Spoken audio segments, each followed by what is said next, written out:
AI. Kalian harus pelajarin AI dari sekarang. Halo semuanya, saya Irma Suci Utami dan di video kali ini saya nggak sendiri.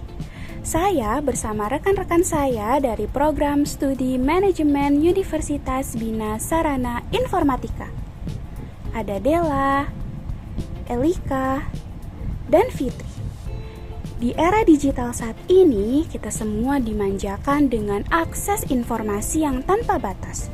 Belajar, meneliti, bahkan bisa bikin karya secepat kilat. Tapi sadar nggak sih kalau di balik kemudahan itu ada ancaman serius yang mengintai kita sebagai mahasiswa? Benar Tam, era digital itu seperti pisau bermata dua. Di satu sisi kita bisa meneliti dan cari referensi secepat kilat, tapi di sisi lain ada ancaman serius bernama korupsi intelektual yang sering kali tersembunyi di balik kemudahan itu. Dan yang paling meresahkan saat ini adalah maraknya jasa joki akademik.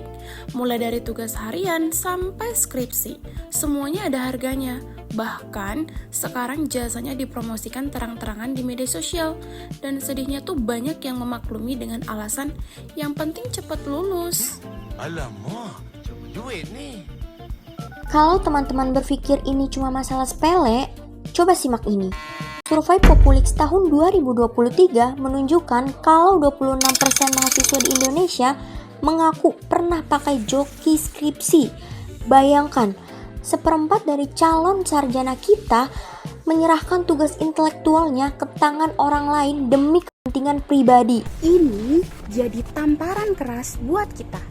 Ijazah seharusnya jadi simbol kemampuan dan perjuangan, tapi kalau didapat lewat joki, ijazah itu cuma jadi secarik kertas tanpa nilai kejujuran. Ini mencerminkan adanya lubang dalam sistem pendidikan kita dalam menanamkan etika sejak dini. Dampaknya nggak main-main, korupsi intelektual itu mematikan kemampuan berpikir kritis kita. Kita jadi terbiasa cari jalan pintas dan mentalitas ini sangat berbahaya saat nanti kita terjun ke dunia kerja. Berdasarkan temuan Anti-Corruption Learning Center, Komisi Pemberantasan Korupsi, perilaku koruptif di kampus itu sudah bertransformasi. Mari kita bedah 4 poin utamanya agar kita lebih waspada. Pertama, plagiarisme digital. Banyak mahasiswa terjebak budaya clipping, main copy-paste potongan tulisan dari internet tanpa citasi yang benar. Ini bukan cuma mencuri hak penulis, tapi kita kehilangan kesempatan untuk belajar mensintesis informasi secara mandiri. Kedua, penyalahgunaan AI. Kita tahu ada chatbot seperti ChatGPT harusnya jadi asisten riset buat cari kerangka ide, tapi malah dipakai buat bikin makalah utuh secara instan. Padahal, proses menulis itu adalah proses kita belajar berargumen. Ketiga, manipulasi administrasi. Contoh paling simpel, tapi sering terjadi adalah titip presensi digital, atau yang biasa kita kenal dengan tipsen, titip absen. Ada juga praktik gratifikasi, seperti memberi hadiah ke dosen dengan harapan nilai bisa diubah. Ini adalah pengikisan integritas secara perlahan loh. Dan yang keempat, manipulasi data. Ini tingkat tertinggi. Demi beasiswa atau nilai sempurna, ada yang berani memalsukan kuesioner atau merekayasa angka statistik penelitian.